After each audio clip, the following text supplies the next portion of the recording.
Welcome to the Monday Muse. Most self-help advice tells you to eliminate your scattered thoughts, silence your inner critic, and focus harder. But what if I told you that fighting these parts of yourself is exactly why you're stuck? What if the very thing that you're trying to eliminate is the key to unlocking your brilliance? I'm about to share 3 steps that will completely flip how you work with these undesirable parts of yourself. And by the end of this, you're going to understand why your biggest struggles might actually be your greatest superpowers in disguise. But first, if you have ever felt like you're secretly brilliant on the inside, but sound like a tongue-tied mess on the outside when you try to express it, hit that like button because this one is for you. Today we're solving the ultimate question. How do you transform the parts of yourself that you hate into the part of you that makes you unstoppable? We'll cover your personality parts, how to manage them for laser focus, and how to structure your time so your greatness comes out effortlessly. Okay, so please don't hold me accountable for what I'm about to say. I'm going to use myself as an example because this might be you too.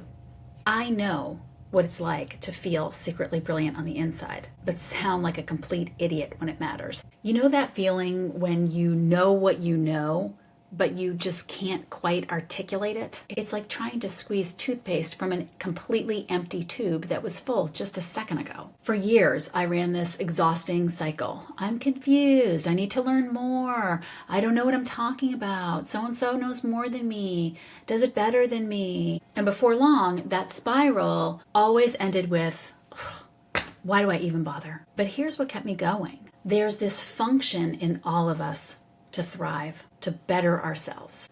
So I'd get back on the horse, and once in a while, I'd be rewarded with what felt like a galloping stride. I was riding this roller coaster of like exhilaration and then defeat, exhilaration and then defeat. It was like a mare hitting a barbed wire mid-gallop. So I did what most people do, right? I tried to fix myself. Most recently, when these parts were acting up, I decided I needed to do my walks in complete presence and silence. No phone calls, no podcasts, no music.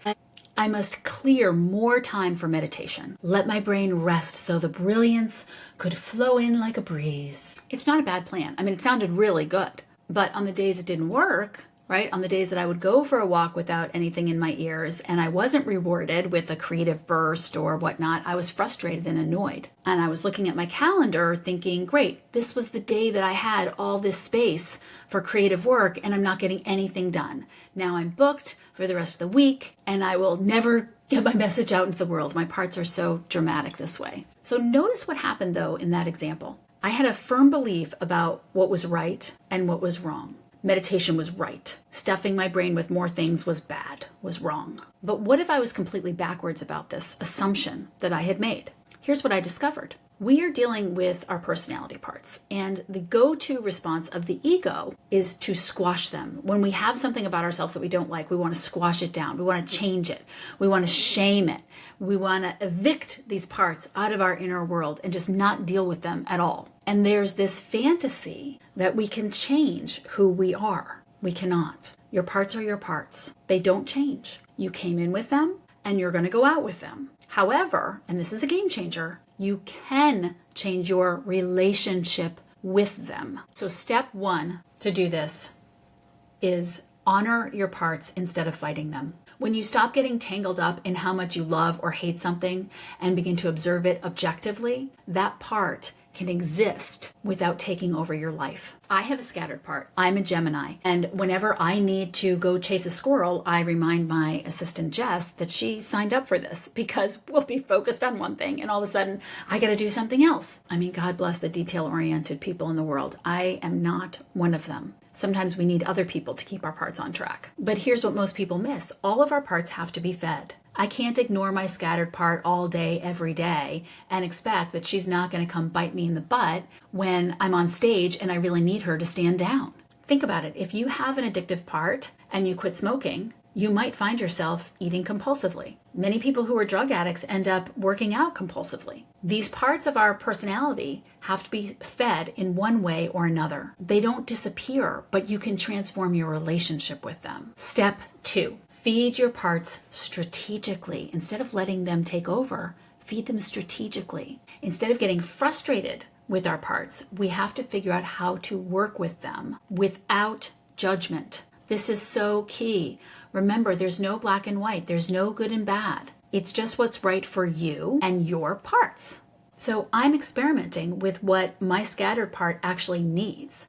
First of all, I have a hunch that it might not be a scattered part for me. It might be my insecure part. I think that maybe I get confused or inarticulate when I'm worried that I'm not enough or I'm starting to compare myself to other people. Still in question. I'm working through that. But if my scattered part needs to be fed one way or another, that might look like giving it time to be scattered. Demanding a shallow part of your inner world to be deep is like asking a kiddie pool to handle a shark. So here I was telling myself that I had to walk with silence, I had to be meditative, no noise, no gabbing on the phone. But that gabbing on the phone might be exactly what that scattered part needed in that moment. And worse, when I did gab on the phone, I shamed myself instead of honoring what was actually happening. Step 3 is to work with your parts, not against them. The point that I'm making is this. There's no right or wrong in your inner world. It is what it is. You must honor it. You must work with it. When I give that scattered part the time to lay around and watch Netflix or to take a nap or to gab on the phone,